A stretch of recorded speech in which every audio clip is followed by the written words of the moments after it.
오늘 끝판왕을 만날 때라는 제목으로 함께 하나님의 말씀을 나누겠습니다. 네, 찬양인도 해주신 서동영 목사님이 일진 전 진장님이셨고, 제가 이제 다시 부임하게 되면서 그 진에 이제 진장으로 오게 됐는데, 오늘 일진 헌신 예배 같습니다. 네, 우리 일진 네, 특송을 준비하셔야 되나요? 네. 제가 그 어릴 적에 물론 지금도 어리지만 PC방이 없던 시절에는 다들 오락실에 갔습니다. 제가 어렸을 때 초등학생 때 그 킹 오브 파이터 그리고 철권 뭐 이런 거 아시죠? 그렇죠? 이청 이상 그 형제님들은 다 알고 계실 겁니다. 이런 거는 사실 좀 나중에 나왔고, 사실 그보다 전에 결투 게임의 원조가 뭔지 아십니까? 다 아실 거예요. 뭐죠? 네, 대답하신 분들, 네, 저보다 제 또래거나 저보다 연배가 있으신 분들 같은데, 네, 스트리트 파이터죠, 그렇죠? 네. 저는 항상 그 가일이라는 그 미군을 이렇게 골라가지고 한 판씩 이렇게 깼습니다. 여러분, 그 최고로 그 야비한 그 기술 뭔지 아십니까? 네. 모르세요? 네.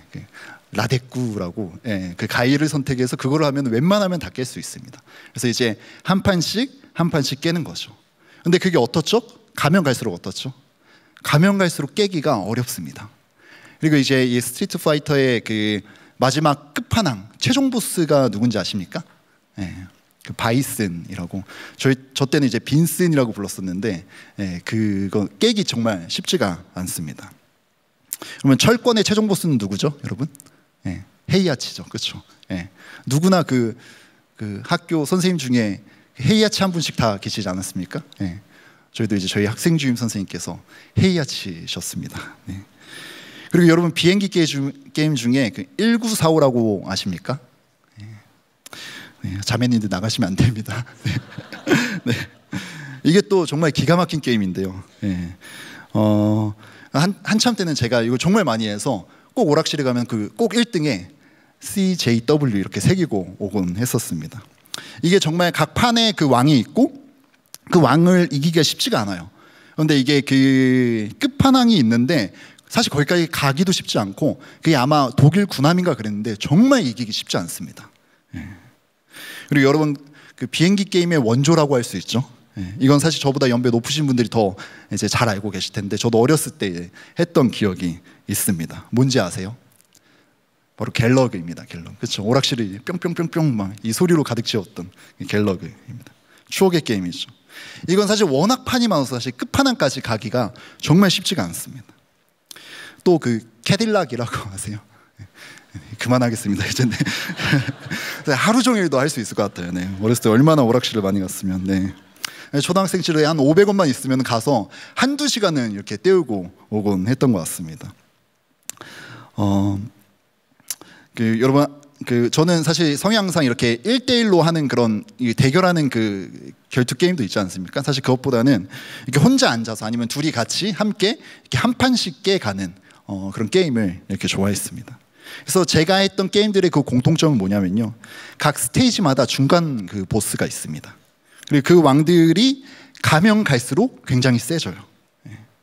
그리고 마지막에 드디어 최종 보스가 나오죠, 그렇죠? 끝판왕이 나옵니다. 그 끝판왕은요, 그 전에 있었던 어떤 왕들보다 강합니다. 무섭고요, 결코 이기기가 절대 쉽지가 않습니다. 그리고 사실 그 결국에는 그 끝판왕을 이기지 못하면 어떻게 되는 거죠? 그 유명한 말이 있죠. 전투에서는 이겼으나 전쟁에서는 지는 걸로 이렇게 결론이 나게 됩니다. 결국 패배로 끝나게 되는 거죠.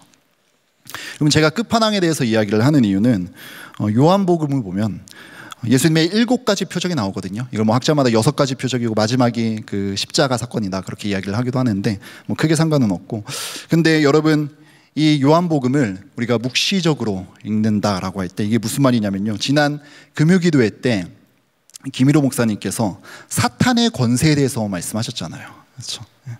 요즘 시대에 무슨 사탄이냐, 내가 사탄이다 뭐 그런 얘기 하시면서 이렇게 얘기하셨는데, 여러분, 로마서는 이 악과 선의 싸움이라고 그렇게 말씀하셨습니다. 그렇죠? 악의 세력이 분명히 있다라는 거예요. 사탄의 세력이 분명히 있다라는 거예요. 그리고 평화의 하나님께서 사탄을 우리 발 아래 박살내 내셨다라는 거죠. 그 승리의 사건이 무엇입니까, 여러분? 그 사건이 바로 십자가의 사건입니다. 여러분, 우리가 성경을요 단순히 어떠한 권세에 대한 그 이야기가 아니라 인간이 죄를 지은 거에 대한 하나님의 그 해결책, 이런 1차원적인 구조 안에 다 들어가진 않습니다. 무슨 말이냐면, 즉 인간이 죄를 짓고 하나님께서 그것을 해결하셨다, 이 구도만의 그 내용. 그래서 우리가 받을 수도 있고 그리고 거절할 수도 있고, 그런 1차적인 내용만이 다가 아니라는 거예요. 무슨 말이냐? 왜냐하면요 여러분, 성경은요 분명히 죄를요 권세라고 이야기를 하고 있거든요. 사망의 권세가 있다라고 이야기를 하고 있습니다. 하나님께서 권세들과 싸우신다라는 거예요. 무슨 말입니까? 권세와 권세의 싸움인 거죠. 인간이 죄를 지었고 다시 하나님께서 그 죄를 해결해 주셨다, 이 구도보다 더 큰 구도가 있다는 거예요. 어떤 구도죠? 인간이 그 사탄의 권세 안에, 그 사망의 권세 아래 묶여서 죄를 지을 수밖에 없는 삶을 살아가고 있는데, 예수님께서 십자가에서 사탄의 머리를 박살내시고 우리를 속량하셨다라는 거예요. 데려오셨다라는 거예요. 이 노예였는데, 사탄의 권세 아래 우리가 묶여 있었는데, 예수 그리스도께서 십자가의 승리로 말미암아 우리를 속량하셨다는 거죠. 자신의 권세 아래로 옮기셨다는 거죠. 여러분, 제가 중고등부 때 학생회 때 저희 때는 그렇게 선극을 굉장히 많이 했었습니다. 그렇죠? 성탄절 때도 선극하고, 또 부활절 때도 선극하고, 또 수련회 가면 또 선극하고, 또 각 교회마다 창립 기념주일이 있지 않습니까? 또 그때도 또 선극하고, 선극을 정말 많이 했던 것 같아요. 그런데 그 수없이 제가 많이 했던 그 선극 중에 저에게 굉장히 그 인상 깊게 여전히 남아있는 그 선극이 있어요. 뭐냐면요, 바로 전신갑주를 취하라 라는 그 선극이에요. 아는 분들도 계실 거예요. 사실 한 20분 거의 30분 가량의 굉장히 그 뮤지컬과 같은 멋있는 그런 선극입니다. 그런데 이제 그 선극의 그 감동적인 그 선극의 한 대목에 이러한 장면이 나와요. 어떤 장면이 나왔냐면요, 그 사탄의 왕 루시퍼가요 인간들을 홀리는 장면이 나옵니다. 자신의 권세 아래 마치 끈을 달아놓은 것처럼 홀려서 죄를 지을 수밖에 없게 만든다는 거예요. 방탕한 삶, 그리고 중독된 삶에 그냥 노예로 살아갈 수밖에 없게 만든다는 거예요. 완전히 묶여서 헤어날 수가 없는 거죠. 여러분, 이렇게 어떠한 중독에 걸려 있거나 어떠한 뭐 약을 한다거나 이런 사람들 어떻게 우리가 구출할 수 있습니까? 자신의 노력으로? 아니죠. 반드시 외부에서 무엇인가 도움이 필요합니다. 반드시 끄집어내 줘야 하는 겁니다. 마찬가지예요. 우리의 삶이 그랬다는 거예요. 우리의 삶이 그렇다는 거예요. 사탄의 권세 아래, 사망의 권세 아래 우리가 있다는 거예요. 우리가 죄의 권세 아래 있다라는 그 그림을 그 선극에서 이렇게 잘 보여주고 있는 것 같아요. 그래서 제가 이번 저희 일청 썸데이를 했거든요. 그래서 일청 전체 썸데이하고 이제 진별로 흩어져서 또 썸데이를 하는데, 거기서 이제 제가 이거 한번 해보면 어떻겠냐고 넌지시 우리 간사님들한테 이렇게 좀 던졌는데, 간사님들이 뭐 듣는 척도 안 하더라고요. 그냥 전혀 고려도 안 하고, 저는 민망해서 더 얘기 꺼내지도 않고, 감사하게도 제 의견대로 하지 않아서 정말 너무 은혜롭게 이렇게 썬데이가 치러졌습니다. 저는 그냥 이제 말씀만 전하는 걸로 이렇게 할 생각입니다. 여러분, 우리가 이런 구도로 요한복음을 읽어나갈 때 우리는요, 이 7가지 표적을요, 예수님께서 하나씩 죄의 권세를 물리치는 그 이야기로 우리가 읽어갈 수가 있습니다. 예수님께서 매 표적마다 적들을 하나씩 물리치시는 거예요. 가면 갈수록 더 강한 그 적들을 물리치시는 거예요. 그 권세를 물리치시는 거예요. 우리가 그 권세 밑에서 죄를 지을 수밖에 없었는데 그 권세를 물리치시는 그 장면이 나옵니다. 그리고 마지막 끝판왕, 그 최종 보스가 뭐죠, 여러분? 바로 오늘 나옵니다. 끝판왕이니까 더 흥미진진하겠죠. 더 재밌을 거예요. 원래 만화 영화도 보면은 그랑조나 그런 거 보면은 적들이 그 회차를 갈 때마다 더 강해지잖아요. 강해지면은 더 재밌어지죠. 그렇죠?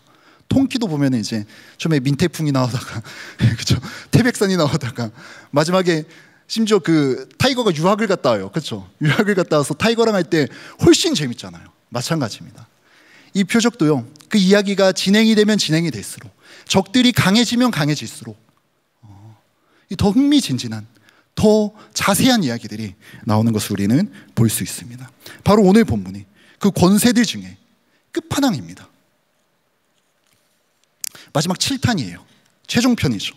예수님의 표적 최종편에 나오는 이 끝판왕은 과연 무엇일까요, 여러분? 어떤 권세일까요? 바로 모든 악의 권세들의 끝에 있는, 사실 이 모든 권세들을 지배하고 있는 바로 이 사망입니다. 바로 이 죽음입니다. 이 죽음이라는 것은요, 이 죽음이라는 이 사망이라는 이 권세는요, 그 어떤 것보다 강력합니다. 우리가 이 땅을 살아가면서 여전히 사탄의 그 권세로 인해서 여러 어려움과 여러 고통들을 당하면서 살아가죠. 그렇죠? 하지만 그 모든 아픔들과 그 모든 고통들 중에 가장 강력한 고통은 무엇입니까? 가장 강력한 아픔과 가장 강력한 절망을 갖다 주는 것이 무엇입니까? 여러분, 바로 두말할 것도 없이 죽음이죠. 아픔, 그 사망이죠. 죽음 앞에서 우리는 정말 할 수 있는 게 없습니다. 절망하게 됩니다. 왜냐하면요, 여러분, 죽음이라는 것은요, 그 어떤 희망도 보여주지 않기 때문입니다. 단테의 신곡을 보면 단테가 이제 사후의 세계를 여행을 다니죠. 근데 지옥문 앞에 가는데 그 지옥문 앞에 뭐라고 써 있다고 말을 합니까? 여기 들어오는 모든 이들은 희망을 버려라. 그게 지옥이라는 거예요. 더 이상 희망을 갖지 못하게 하는 것.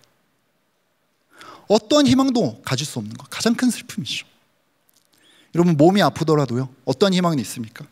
그래도 나을 수 있을 거라는 그런 희망은 가질 수 있습니다. 여러분, 우리가 공부를 잘 못하더라도 더 잘할 수 있다라는 그 희망은 가질 수는 있죠. 그렇죠? 네. 아니면 뭐 다른 길을 모색해 볼 수 있는 그런 뭐 희망은 있습니다. 여러분, 우리가 남자친구, 여자친구와 헤어지더라도, 그렇죠, 더 좋은 이성 친구를 만날 수 있다라는 그런 희망은, 그렇죠, 희망뿐이더라도 희망은 그래도 가질 수는 있습니다. 그렇죠? 하지만 여러분, 죽음이라는 것은요, 어떠한 희망도 갖지 못하게 만듭니다. 죽음 앞에서 우리는요,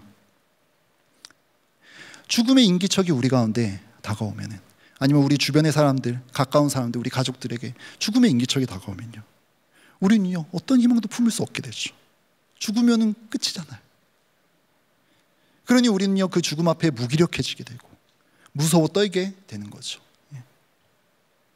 여러분, 예수님께서 이 행하신 그 기적들은 단순한 기적이 아니죠. 그렇죠? 요한복음에서 이걸 특별히 뭐라고 이야기를 합니까? 표적이라고 이야기를 하죠. 기적을 행해서 그 문제를 해결해 주는 것 자체가 최종 목적이 아니라 그것이 더 큰 무엇인가 목표점을 가리키고 있다는 것이에요. 그럼 여러분, 오늘 이 본문 나사로가 죽었다가 살아난 이 표적, 이 표적이 가리키고 있는 최종의 그 사건은 무엇입니까?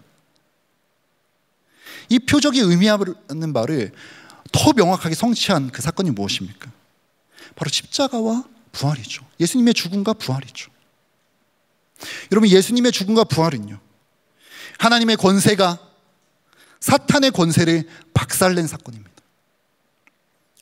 하나님의 권세와 이 악의 권세가 전 우주적인 전쟁을 펼치는데,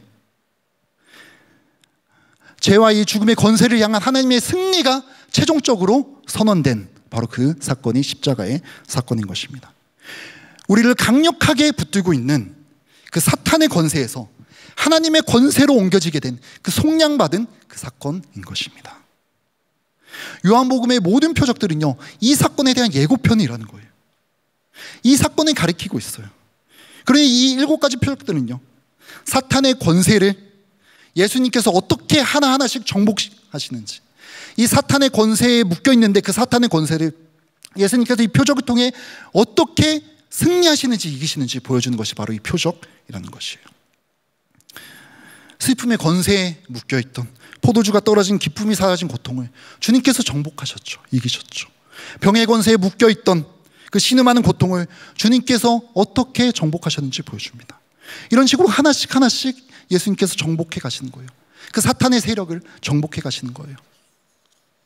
그리고 마지막이 오늘 본문입니다. 이 권세들 가운데 가장 큰 적, 우리를 절망으로, 희망 없음으로 빠져들게 하는 그 적, 이 사망, 이 권세, 이 죽음의 문제를 해결하지 못하는 것이 우리 인간에게 있어서 가장 큰 난제 아닙니까? 누구도 이걸 피해갈 수 없습니다. 아무리 높은 자리에 있다 할지라도, 아무리 많은 것들을 가지고 있다 할지라도, 아무리 많은 부를 쌓고 아무리 많은 명예를 가지고 있다 할지라도, 아무리 높은 자리에 있고 모든 것을 다 가지고 있다 할지라도 이 문제를 우리가 해결할 수는 없습니다. 이 죽음 앞에, 이 죽음이 오면요, 이 죽음의 냄새를 가지고 오면 단 한 명의 예외도 없이 그 권세에 짓눌려 넘어지게 됩니다. 절망하게 된다는 거예요. 사랑하는 성도님들, 인간에게 가장 강력한 적이 무엇입니까? 죽음입니다. 우리가 이 죽음의 문제를 해결하지 못한다면요, 우리가 이 사망의 권세의 문제를 해결하지 못한다면요, 우리의 배고픔의 문제, 우리의 금전의 문제, 우리의 그 어떠한 문제를 해결한다 할지라도 결국엔 더 큰 사망의 굴레 가운데 우리가 여전히 살아가고 있기 때문에 자신을 갉아먹게 되고요, 온전한 풍성함을, 생명이 주는 그 풍성함을 누리지 못하게 될 것입니다. 결국엔 패배로 인생이 끝나게 될 것입니다. 우리 인간의 가장 큰 고통이자 가장 큰 난적인 이 끝판왕을 예수님께서 어떻게 승리하시는지 이 이야기에 나와 있습니다. 세 인물이 나옵니다, 여러분. 남매인데요, 첫째는요 나사로고, 둘째는 마르다고, 막내는 마리아입니다. 이 가족이 어떤 가족이었냐면 예수님께서 정말 아끼는 가족이었습니다. 성경 본문에 보면 나와 있습니다. 3절을 보면요, 나사로를 어떻게 여기셨냐면요, 예수께서 사랑하시는 자다, 그렇게 나와 있어요. 그리고 더 놀랍게도 11절을 보면요, 우리의 친구 나사로라, 이렇게 이야기를 해요. 예수님의 친구래요. 내가 사랑하는 자다, 나의 친구 나사로다. 그리고 둘째 마르다와는 예수님께서 어떤 관계셨냐 보면요, 오늘 본문에서는요 마리아의 역할보다 마르다의 역할이 굉장히 더 큽니다. 마르다가 예수님과의 그 대화로 이 장을 전체를 다 끌고 가는 것을 우리는 볼 수가 있습니다. 이 마르다는요 굉장히 적극적인 성격이죠. 우리가 누가복음에서도 보면 알 수 있듯이, 그렇죠, 예수님이 오면은 먼저 가서, 예수님이 신방을 오셨는데 먼저 가서 또 이제 음식을 준비하고 분주하게 또 그렇게 하는 모습들을 우리는 볼 수가 있습니다. 아무튼 이렇게 예수님께서 신방도 오시고 예수님께서 아끼시던 그 남매, 그 마르다였습니다. 셋째 마리아는요 어땠죠, 여러분? 이 마리아는요 매번 등장할 때마다 예수님의 발 앞에 있는 모습을 우리는 볼 수가 있습니다. 예수님의 발 앞에 엎드려서 향유를 붓고 그리고 머리카락으로 닦죠. 그래서 32절을 보면 예수님의 발 앞에 엎드립니다. 또 누가복음에 보면요 예수님의 발 앞에 앉아서 말씀을 듣는 자로 묘사가 되어 있습니다. 그래서 뭐라고 하시죠, 예수님께서? 복음이 전해지는 곳마다 이 여인이 행한 일도 함께 전해야 하리라, 이렇게 나와 있습니다. 무슨 말입니까? 예수님께서 이 남매를 어떻게 여기십니까? 굉장히 아끼셨어요. 친밀했어요. 각별했던 것 같아요. 이 남매랑, 이 가족이랑. 사랑하시는 자, 나의 친구, 신방도 오시고요. 이런 모습을 보면요 평소에 예수님께서 집에 드나들기도 하시고 서로 먹을 것을 챙겨다 주기도 하고 그런 사이로 지냈던 것을 우리는 짐작해 볼 수 있습니다. 그리고 5절을 보세요. 5절에 뭐라고 나와 있습니까? 예수께서 원래부터 마르다와 그 동생 마리아와 나사로를 사랑하시더니, 이렇게 나와 있습니다. 예수님께서 사랑하시는 가족이었어요. 예수님께서 정말 아끼고 아끼는 그런 남매였어요. 그러던 어느 날 여러분, 나사로에게 어떤 일이 일어납니까? 죽을 병에 걸립니다. 여러분, 그러면 예수님께서 어떻게 하셔야지 정상이죠? 예수님께서 사랑하시는 가족이에요. 예수님께서 사랑하시는 남매예요. 그런데 나사로가 죽을 병에 걸렸어. 어떻게 하셔야 되죠? 바로 가셔야죠. 바로 가셔야지 정상입니다. 방금 제가 말씀드렸듯이 나사로를 향해서 나의 사랑하는 자, 나의 친구라고 이야기를 하셨는데, 그리고 5절, 바로 5절에 보면은 마르다와 마리아와 나사로를 사랑하시더라, 이렇게 말씀하셨는데 그 다음에 6절이 나오는 거예요. 6절에 뭐라고 나와 있습니까? 예수님이 나사로가 병들었다함을 들으시고, 이렇게 나와 있어요. 그러면 우리는 이어서 어떤 이야기가 전개되어야 될 것을 예상을 할 수가 있습니까? 여러분, 어떠한 이야기가 나올 것을 우리가 기대하나요? 예수님이 나사로가 병들었다함을 들으시고 즉시 뛰어가시니라, 즉시 찾아가시니라, 즉시 달려가시니라, 이렇게 나와야 자연스러운 겁니다. 근데 6절에 놀랍게도 뭐라고 나옵니다. 뭐라고 나옵니까? 이렇게 나오죠. 나사로가 병들었다함을 들으시고 계시던 곳에 이틀을 유하시더라. 우리 5절과 6절 우리 같이 한번 읽어볼까요? 시작. 그 동생과 나사로를 사랑하시더니 나사로가 병들었다함을 들으시고 그 계시던 곳에 이틀을 더 유하시고, 이렇게 나옵니다. 여러분, 뭔가 좀 이상하지 않습니까? 여기 이제 6절 앞에 보면은 그 헬라어 단어 중에 호스운이라는 그 단어가 이렇게 생략이 되어 있습니다. 이게 그러므로 뭐뭐 할 때 이렇게 해석을 할 수가 있는데, 그건 어서 해석을 하면 이렇게 됩니다. 그러므로 나사로가 병들었다함을 들었을 때, 그러므로 나사로가 병들었다함을 들으시고도 계시던 곳에 이틀을 유하시더라, 그렇게 나오는 거예요. 풀어 말하면요, 예수님께서 나사로를 사랑하시더니 그러므로 병들었다함을 들으시고 가지 않으시고 이틀을 유하셨다.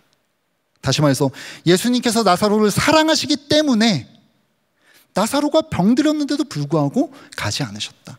이틀을 유하셨다. 그냥 그대로 두셨다, 그 말이에요. 이상하지 않나요, 여러분? 사랑하는데 죽도록 내버려 두셨다. 이틀을 더 머물다 가셨다. 여러분, 사랑하면 어떻게 해야 정상입니까? 바로 가야지 정상이죠. 바로 가서 병을 고쳐줘야죠. 그렇게 가까웠던 그 가족이었는데, 나의 친구, 나의 사랑하는 자였는데요, 왜 안 가셨을까요, 여러분? 왜 이틀이 더 머무셨을까요? 그렇게 사랑하는 자였는데. 여러분, 아까 말씀드렸듯이 이 사건은 마지막 7번째 표적입니다. 표적은요, 순서가 진행될수록 더 명백하게 그 가리키는 것을 보여줍니다. 여러분, 서울에서 해운대를 간다라고 생각을 해보세요. 이때 이제 표지판을 이제 생각을 해보세요. 양재에서 빠져나갈 때 뭐라고만 나오죠? 경부고속도로라고만 나옵니다. 그럼 경부고속도로를 쭉 타고 가야지 뭐라고 나옵니까? 부산이라고 나옵니다. 그리고 부산에 들어가야지 그제야 해운대라고 나옵니다. 이것이요, 표지판은요, 가면 갈수록 더 명확하게 나오는 거예요. 이 표적지도 마찬가지입니다. 표지판은요, 가면 갈수록 목적지를 더 자세하고 명확하게 우리에게 보여줍니다. 여러분, 나사로가 죽은 이 일이 마지막 표적입니다. 마지막 표지판이에요. 어떤 사건이 가리키는 마지막 표지판입니까? 십자가의 죽음을 가리키는 마지막 표지판. 인간의 가장 큰 고통인 죽음, 우리를 이 절망으로 이끄는 이 사망, 이 완전한 이 죽음, 그리고 뭐죠? 이 문제를 이기신 예수 그리스도의 부활, 이것을 가장 선명하게 가르쳐주는 그런 사건이라는 것이에요. 이 죽음은 여러분 어떤 죽음입니까? 죽음으로 끝나는 죽음입니까? 아니죠. 죄의 권세를 향한 하나님의 최종적인 승리의 사건입니다. 바로 부활하는 죽음이라는 거예요. 그래서 예수님께서 이틀을 더 유하신 거예요. 안 가신 거예요. 가는 시간까지 해서 또 이틀 걸리고 하면은 나흘이 걸렸다라고 이렇게 나와 있어요. 나흘이 지나기까지 그냥 기다리셨던 거예요. 여러분, 랍비 주석서를 보면 이렇게 나옵니다. 사람들이 그 당시에는 사람들이 죽고 나면은 3일 동안 그 혼이 그 위를 떠돌다가 이 시체가 썩기 시작하면 그 냄새를 맡고 그제야 떠나간다라고 그때 사람들은 믿었다라고 합니다. 예수님께서 바로 그때까지 기다리신 거예요. 완전한 죽음이라는 그 상황을 만드신 겁니다. 그래야만 그 죽음도 이기시는 분이 예수님이라는 그 사실을 명백하게 보여줄 수 있기 때문이에요. 완전한 죽음이라는 그 상황을 만들고 그 죽음마저 부활시키는, 그 죽음마저 이기는 그 상황을 보여주기 위해서 그렇게 하셨다는 것이에요. 여러분, 예수님도 죽으셨을 때 하나님께서 안 가셨습니다. 사흘 동안 안 가셨어요. 죽음 그대로 내버려 두셨어요. 이 이야기와 같이 완전한 죽음이라는 그 상황을 만드신 거예요. 그리하여 결국에는 그 사명마저도 일으키는, 그 완전한 사망마저도 이기는 부활을 명백하게 보여주신 거죠. 그 죽음은 어떤 죽음입니까? 부활하는 죽음입니다. 완전한 사망을 이기는 죽음입니다. 그런 부활입니다. 나사로의 이 사건을 통해서 예수님의 죽음이, 그리고 우리의 죽음이 단순히 죽음으로 끝나는 죽음이 아니라는 거예요. 부활이요, 생명으로 귀결되는 죽음이라는 사실입니다. 그것을 알 수 있습니다. 그래서 오늘 본문이 끝나고 어떤 장면이 바로 나옵니까? 12장 이제 12절을 가면요, 이런 장면이 바로 나옵니다. 바로 예수님께서 예루살렘에 입성하시는 장면이 바로 나옵니다. 십자가로 죽으러 가십니다. 그러면 이 십자가의 길은 어떤 길이냐? 십자가의 죽음은 어떤 죽음이냐? 바로 그 죽음은요, 부활과 생명으로 가는 죽음인 거죠. 단지 사망이 아니라, 단지 실패와 수치가 아니라 생명을 담지한 그 죽음이라는 사실입니다. 오히려 역설적으로 이 죽음은요, 역설적으로 이 완전한 죽음은요, 부활이라는 영광으로 들어가는 개선문이라는 사실이에요. 그래서 요한복음이 예수님의 죽음을 이야기할 때 다른 복음서들과는 완전히 판이하게 다르게 영광스럽게 묘사하는 장면들을 우리는 볼 수 있습니다. 요한복음은요, 특이하게도 예수님께서 십자가 앞에서 고민하는 모습을 보여주지 않아요. 수치를 겪는 모습을요, 최대한 생략을 하고 있습니다. 요한복음에서는요, 예수님께서 잡히시던 그 날 밤에 군사들이 잡으러 오자 예수님께서 이렇게 말씀하십니다. 내가 그니라. 이렇게 말씀하십니다. 끌려가는 모습이 아니라, 죽임당하는 모습이 아니라 당당하게 죽음을 향해 행진하는 모습으로 나와 있습니다. 또한 요한복음에서는요, 예수님이 십자가를 앞두고 이렇게 기도하십니다. 아버지여, 십자가의 때가 이르렀사오니 아들을 영화롭게 하사 아들로 아버지를 영화롭게 하옵소서. 그리고 십자가를 이제 마지막으로 지러 떠나가실 때 이렇게 말씀하시죠. 가자, 인자가 영광을 받을 때가 왔도다 하면서 십자가를 지러 가십니다. 이게 죽음을 이긴, 생명을 담지하고 있는 그런 모습입니다. 죽음은요, 우리 신자에게 죽음은요, 우리에게 고난은요, 우리에게 절망은요, 실패나 수치가 아니라, 곡소리가 아니라 오히려 부활로 가는 필연적인 길로서 방파레가 울리고 천사들의 나팔 소리가 울려 펴지는 성문을 열고 들어가는 행진과도 같은 길이라는 것입니다. 이게 바로 요한복음이 말하는 죽음입니다. 예수님의 죽음입니다. 그리고 우리의 죽음입니다. 오늘 나사로의 이야기가 바로 그 이야기의 최고의 티저 영상이라는 거예요. 이 이야기의 스포일러라는 거예요. 이것을 기억할 때 우리는 예수님의 행동이 이제 이해가 가는 것이죠. 그래서 예수님께서 그렇게 행동하신 거예요. 나사로를 사랑하기 때문에 그러므로 그를 죽게 내버려 두셨다. 이렇게 이야기를 하고 있는 거예요. 여러분 믿으십니까? 그리스도인의 고난과 죽음은요, 부활의 영광으로 들어가는 성문이라는 사실을 믿으시기 바랍니다. 11절을 보십시오. 예수님께서 이렇게 말씀하십니다. 나사로가 잠들었다. 내가 깨우러 갈 것이다. 신자의 죽음은 잠든 것이며 부활의 영광으로 귀결된다는 사실을 믿으시기 바랍니다. 그런데 여러분, 인간이 그 느끼는 그 죽음의 그림자와 두려움은요, 너무나도 강력해서 우리가 이것을 믿기가 쉽지가 않은 것 같습니다. 우리가 그러잖아요. 여기 나와 있는 마르다와 마리아와 마찬가지입니다. 21절을 보면요, 마르다가 이렇게 이야기합니다. 그리고 21절 그리고 32절 또 마리아도 또 똑같이 이야기하거든요. 완전히 똑같이 이야기합니다. 11장 21절도 그렇고 11장 32절도 중간에 보면 이런 구절이 나옵니다. 우리 같이 한번 읽어볼까요? 시작. 주께서 여기 계셨더라면 내 오라버니가 죽지 아니하였겠나이다. 네. 여러분 생각해 보세요. 주께서 여기 계셨더라면은 내 오라비가 죽지 아니하였겠나이다. 이렇게 이야기를 해요. 여러분, 그러면 이 마르다와 마리아가 똑같은 말을 했는데 이 말은 믿음의 표현일까요? 아니면 불신앙의 표현일까요? 네, 뭘까요? 믿음의 표현일까요? 네, 관심 없으신 거 아니죠? 네, 네. 주께서 여기 계셨더라면은 내 오라버니가 죽지 않지 않았겠습니까? 이렇게 이야기를 하고 있는데 어떤 표현일까요? 이것은요, 믿음의 표현이기도 하고 불신앙의 표현이기도 합니다. 왜 믿음의 표현이기도 하죠? 예수님이 일찍 오셨더라면 병을 고칠 수 있었을 거라고 믿었기 때문이에요. 그러니 예수님이 빨리 오셔서 제 오라비 고쳐주셨어야죠. 이렇게 이야기를 하고 있는 거예요. 그런데 그만 오라버니가 죽고 말았어요. 그 후에 예수님이 오시니, 예수님 좀 일찍 오셨더라면 내 오라버니가 살았을 텐데 이젠 늦었습니다. 그렇게 이야기를 하고 있는 거예요. 이건 또 뭐죠? 불신앙입니다. 결국엔 뭐죠? 불신앙이에요. 불신앙. 예수님은 병은 고치실 수 있지만 죽음은 예수님도 어찌할 수 없다라고 생각을 한 거죠. 예수님이 생명의 떡이라는 사실을 믿지 못했던 거예요. 믿는 것 같지만 믿지 못한다. 병은 고쳐주실 수 있지만 죽음의 문제는, 그 사망의 권세는, 우리가 모두가 두려워하고 있는 그 절망과 그 사망의 권세는 예수님도 어찌할 도리가 없다라고 생각을 했던 거죠. 우리의 모습과 정확히 같지 않습니까? 우리가 하나님 앞에 나와 구하는 것들, 하지만 여전히 우리가 사망의 권세 가운데 우리가 살아가고 있다면 하나님 앞에 우리가 떡을 구하고 다른 것들을 구하지만 여전히 사망의 권세 가운데 나오고 있지 못하면 이 모습과 다를 바가 뭐가 있겠습니까? 여러분, 예수님은 우리에게 무엇을 주러 오신 분입니까? 취업시켜주시고 대학원, 물론 다 포함되어 있습니다. 하지만 그런 정도로만 우리가 이해를 해서는 안 될 겁니다. 그분은요, 이 모든 것들을 다 포함하겠지만 사망을 이기신 분이십니다.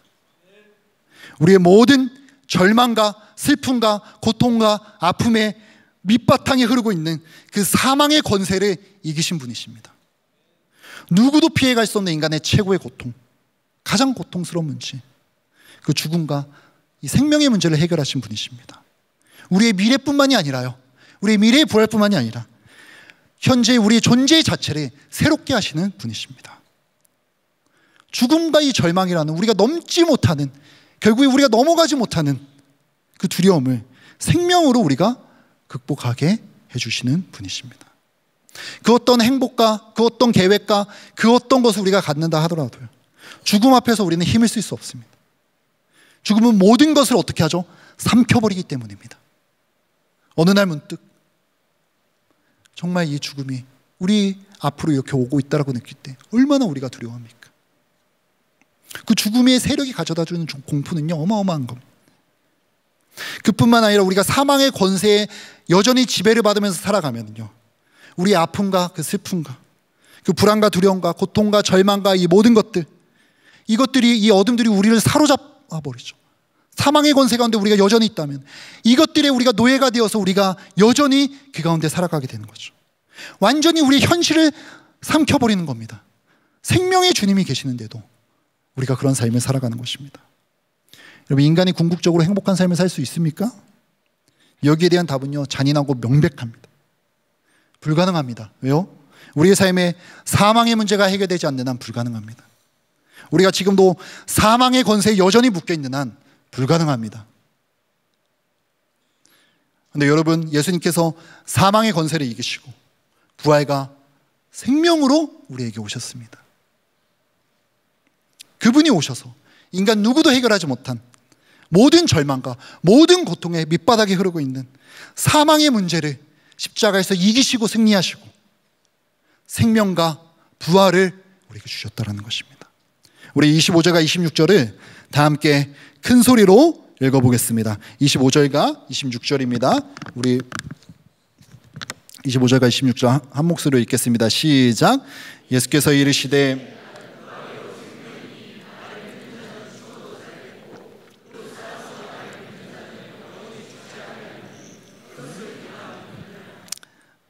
아멘. 여러분 믿습니까? 아멘. 결국 기독교가 우리에게 들려주는 메시지가 무엇입니까? 결국 예수님이 예수님 자체가 우리의 복음인 이유가 무엇입니까, 여러분? 우리에게 생명을 주셨다라는 것이에요. 미래의 생명뿐만이 아니라 현재에도 절망을 이기고 살아갈 생명을 우리에게 주셨다라는 거예요. 왜냐하면 우리는요, 죽음의 문제가 해결된 자들이기 때문이죠. 부활의 주님이시기 때문이죠. 우리는 더 이상 고난과 죽음 앞에 두려워해서는 안 되는 것이죠. 예수님의 부활과 생명 가운데 예수님께서 이미 이기셨기 때문입니다. 절망과 우리가 고통 가운데 묶여서 살 필요가 없습니다. 예수님이 죽음을 이기셨습니다. 예수님이 사망 권세를 이기셨습니다. 그분이 부활이요 생명이십니다. 그분을 소유한 자들은요, 불멸하는 부활과 생명을 지금 현재 소유하고 있는 자들입니다. 여러분, 제 본가가 그 안산입니다. 네, 안산. 터프한 도시죠. 네. 제 모교회이자 제 이제 첫 사역지도 그 안산에 있습니다.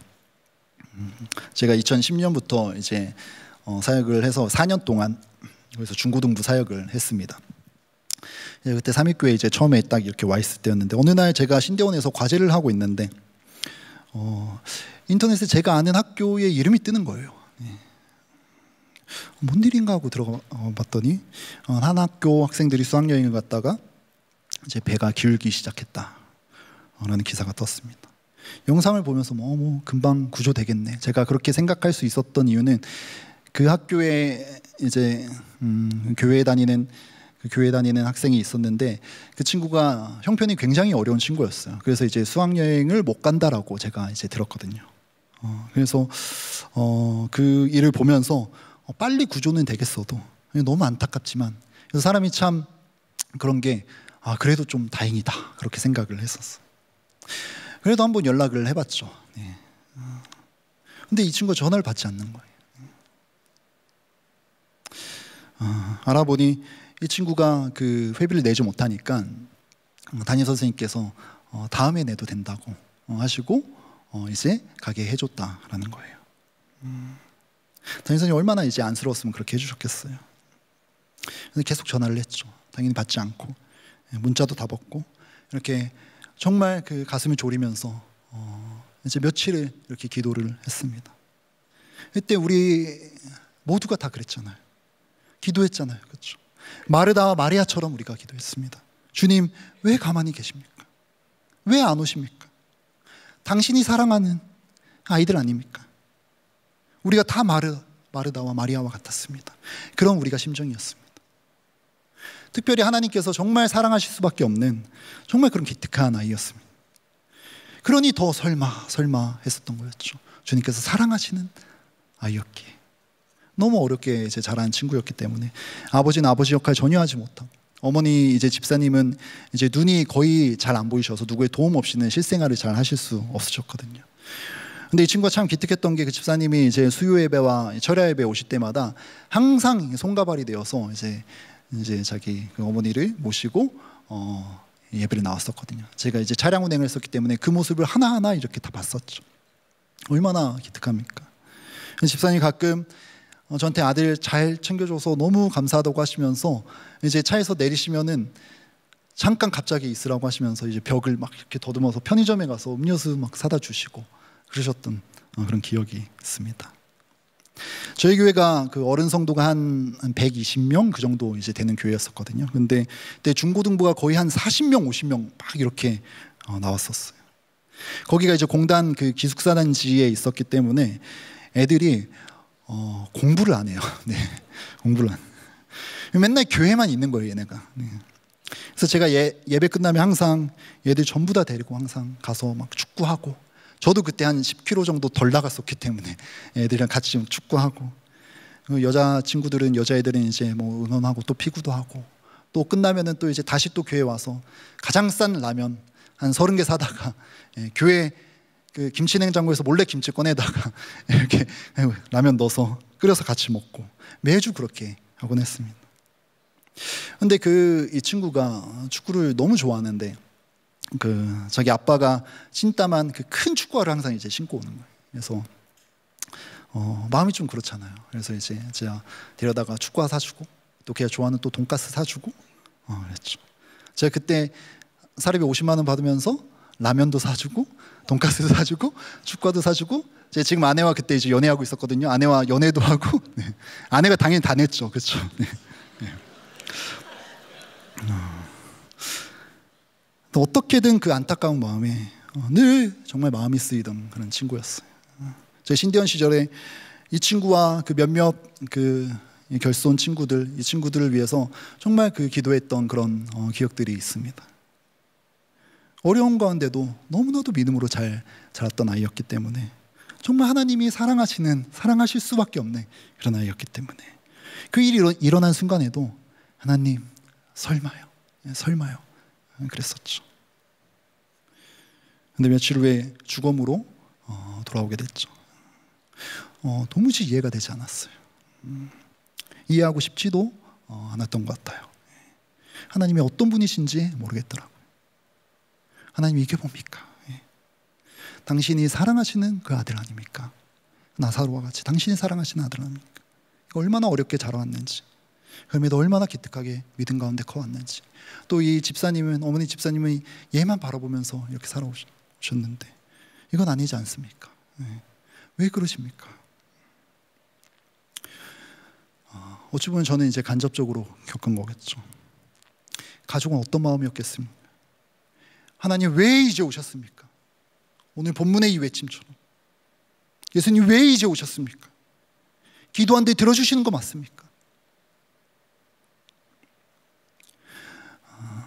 주 안에 사랑하는 성도님들, 우리가 하늘에 산 소망이 없다면, 부활의 신앙이 없다면 무엇으로 이런 일을 극복할 수 있겠습니까? 예수님께서 죽음을 이기시고 부활의 영광으로 들어가지 않으셨다면 우리가 무엇으로 위로받을 수 있겠습니까? 신자의 죽음은 끝이 아니라 부활의 영광으로 들어가는 개선문입니다. 그래서 예수님께서는요, 요한복음에서 그 죽음의 길을 당당하게 걸어가셨던 것입니다. 이것이 죽음을 이긴 생명을 담고 있는 모습입니다. 미래의 문제만이 아닙니다. 부활이 먼 미래에 분명히 반드시 일어날 겁니다. 더 최종적인 그 부활은요, 더 명확하게, 더 영광스럽고 더 완전하게 일어날 것입니다. 하지만 여러분, 누가 부활이고 생명입니까? 여기서 예수님께서 그걸 준다고 하셨습니까? 아닙니다. 누가 부활이고 생명이라고 이야기하십니까? 에고에이미 하면서 이야기를 하시죠. 바로 예수님, 그분 자체가 부활이요 생명이라는 겁니다. 그러니 그 예수의 영, 그 보혜사를 받은 자들은 무엇을 가진 자들입니까? 바로 부활과 생명이 현실인 자들입니다. 부활이 먼 미래에만 있는 것이 아니라 바로 여기 예수 안에 있고 그 생명으로 인해서 우리가 사망의 권세 아래 있지 아니하고 사망과 절망과 우울과 이 권세 아래 우리가 묶이지 않고 살아갈 수 있다라는 것입니다. 예수께서 죽음을 이기셨습니다. 우리도 죽음을 이겼습니다. 믿으십니까? 여러분, 도무지 이해되지 않는 현실의 아픔 가운데 계십니까? 도저히 헤어날 수 없는 그 상황과 절망 가운데 잠식되어 있습니까? 사망의 지배를 여전히 우리가 받고 있습니까? 이제 그 모든 사망 권세를 이기신 부활이요 생명이신 예수님께 고개를 돌리시기 바랍니다. 지금 그분 안에서 완전하고 풍성한 이미 실현된 생명에 참여하시기 바랍니다. 이제 더 이상 고난과 죽음은 실패와 수치가 아닙니다. 절망이 아닙니다. 끝이 아닙니다. 믿는 자에게 죽음은 부활로 가는 성문입니다. 고린도전서 15장의 말씀입니다. 제가 읽겠습니다. 사망아, 너의 승리가 어디 있느냐? 사망아, 내가 쏘는 것이 어디 있느냐? 우리 주 예수 그리스도로 말미암아 우리에게 승리를 주시는 하나님께 감사하노라. 예수님이 사망의 권세를 이기셨습니다. 예수님 안에서 죽음도 고난도 가난도 아픔도 슬픔도 모두 삼키어졌습니다.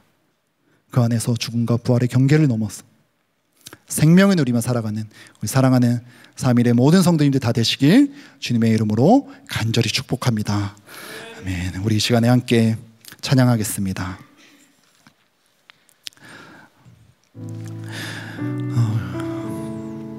여러분, 부활과 생명 그 자체로 오신 분이 누구십니까? 정말 복음으로 우리 가운데 오신 분이 누구십니까? 바로 예수님입니다. 예수님입니다. 예수님이 다른 것을 주시는 것이 아니라 자기 자신을 생명으로 부활로 우리에게 주신 것입니다. 우리 이 사실을 고백을 하면서 함께 찬양하도록 하겠습니다.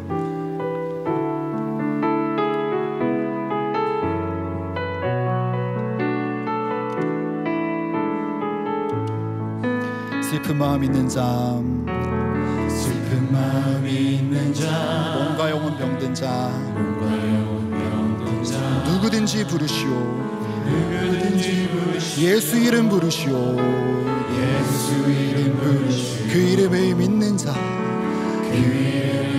그 이름을 부르는 자, 그 이름을 부르는 자, 그가 어떤 사람이든 그가 어떤 사람이든 우리 다시 한번 찬양하겠습니다. 슬픈 마음 있는 자, 슬픈 마음 있는 자, 몸과 영혼 병든 자, 몸과 영혼 병든 자, 누구든지 부르시오. 누구든지 부르시오. 예수 이름 부르시오. 예수 이름 부르시오. 그 이름을 믿는 자, 그 이름을 믿는 자, 그 이름을 부르는 자, 그 이름을 부르는 자,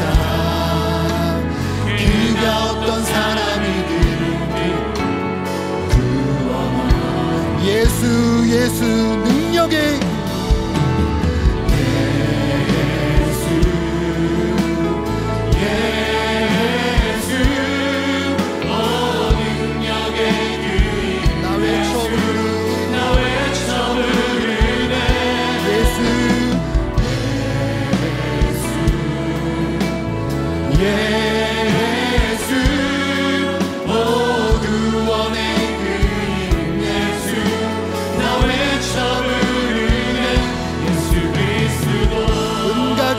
없으나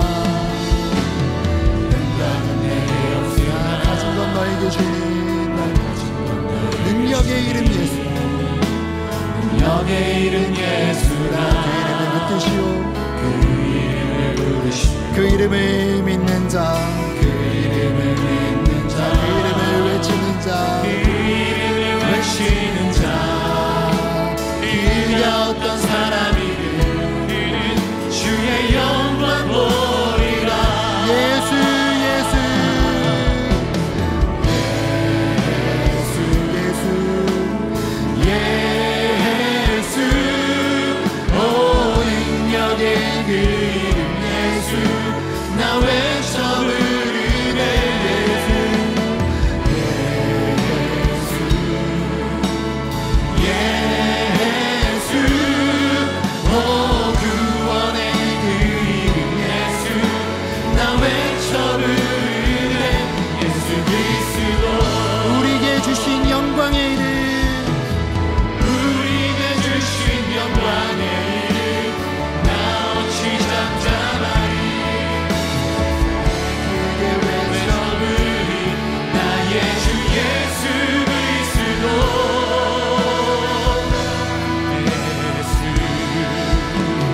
예수 오 능력의 그 이름 예수 나 외쳐 부르네